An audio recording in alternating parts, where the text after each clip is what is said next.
তো চলো এবার কোয়েলকে নিয়ে যাই, কেমন লাগছে শুধু ও বলবে। তারপরে নাও এটা তুমি ইয়ে করো, নাবো সিঁড়ি আছে কোয়েলের জন্য একটা দুর্দান্ত সারপ্রাইজ এনেছি। ভাই পিছনে যাও ঝপঝপ পিছনে যাও। কোথায় নিয়ে যাচ্ছ? ফেলে দেবে নাকি সমুদ্রে গিয়ে? চলো না, সমুদ্রে গিয়ে ফেলে দেবে? ঢোকো। আরে যা দেখ খুলি, ভাল লাগছে তো? হ্যাঁ কোথায় তাকাবো? কোথায় তাকাবে? সামনে তাকাবে, ঠিক আছে? চলো দেখো কেমন লাগছে বলো, কেমন লাগছে বলো সারপ্রাইজটা।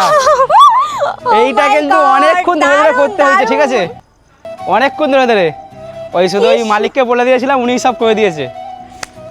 দুর্দান্ত লাগছে, আমার তো দুর্দান্ত লেগেছে। তোমাদের কেমন লাগলো বলবে। আর কোয়েল তোর কেমন লেগেছে বল। এইরকম বাগদা বিচে এসে যদি এরকম একটা সারপ্রাইজ পাই তাহলে কে খুশি হবে না? আমার তো দারুণ লেগেছে। থ্যাংক ইউ বুবা।